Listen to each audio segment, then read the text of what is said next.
En 2014, Médecins sans frontières a déployé un nombre d'équipes sans précédent pour combattre la plus grande épidémie d'Ebola de l'histoire.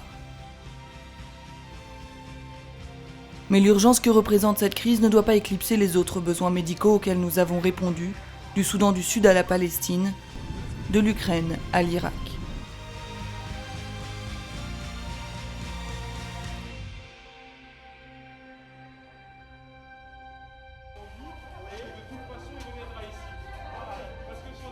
En 2014, des équipes MSF ont ainsi pris en charge des victimes de violences, offert des soins à des malades du sida, de la tuberculose, du paludisme et du choléra, aidé des femmes à accoucher, offert des consultations de santé mentale et mené des campagnes de vaccination contre des maladies évitables comme la rougeole et la méningite. MSF a mené des projets dans 63 pays. Voici un résumé des événements clés de 2014.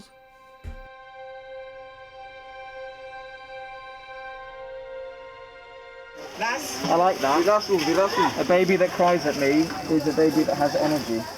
Le début de l'épidémie d'Ebola a officiellement été déclaré le 22 mars. En peu de temps, le Libéria, la Guinée et la Sierra Leone ont été touchés par le virus, qui s'est propagé à un rythme encore jamais vu jusque-là. Peu de temps après, le Mali, le Nigeria et le Sénégal ont aussi été touchés. Le 8 août, l'Organisation mondiale de la santé déclarait enfin que l'épidémie constituait une urgence mondiale de santé publique. Mais l'aide apportée était toujours insuffisante. Le 2 septembre, MSF a appelé les Nations Unies à s'investir davantage.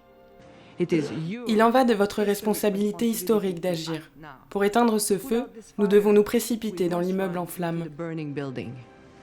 À la fin de l'année, l'Organisation mondiale de la santé a annoncé que plus de 20 000 personnes avaient été infectées par Ebola et près de 8 000 en étaient décédées. MSF a envoyé des milliers de personnes dans les pays touchés, acheminé des tonnes de matériel et admis plus de 7 000 personnes dans ces centres Ebola. 2 200 personnes ont survécu à la maladie et ont pu quitter les centres MSF.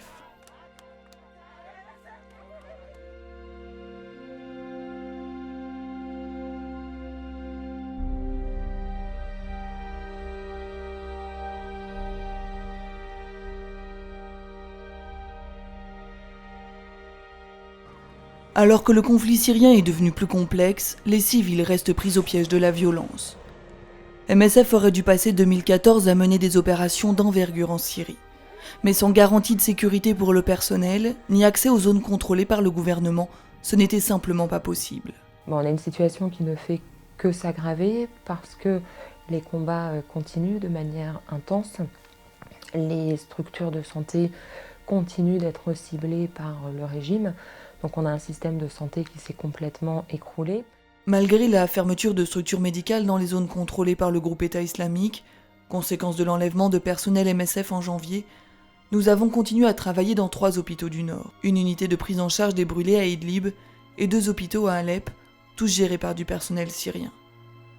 Des projets ont aussi continué en Jordanie et au Liban, auprès des réfugiés syriens et des communautés qui les accueillent.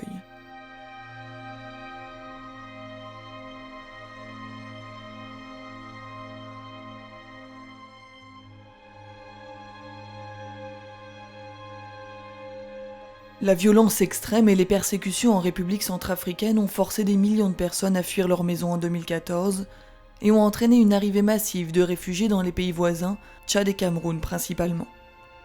En réponse à cette crise, MSF a multiplié par 2 son assistance médicale et ouvert de nouveaux projets pour les Centrafricains réfugiés dans les pays voisins.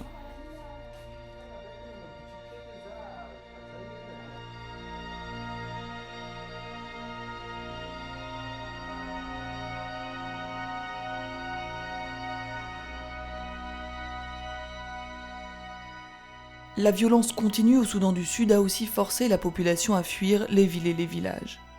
À la fin de l'année, on estimait qu'1,5 million de personnes étaient déplacées dans le pays.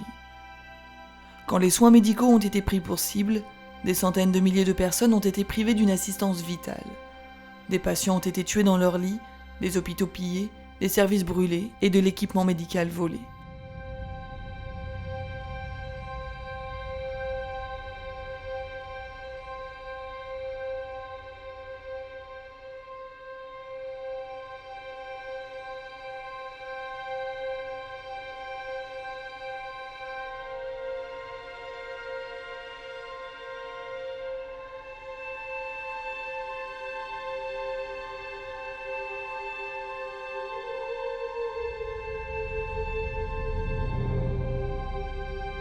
Malgré les défis, MSF se bat en permanence pour aider ceux qui en ont le plus besoin. Notre rôle est de sauver la vie des patients et c'est ce que nous gardons en permanence à l'esprit quand nous répondons à des crises. Nous ne pourrions pas travailler ainsi sans nos donateurs et sans nos équipes à travers le monde. Nous saisissons cette opportunité pour les remercier tous.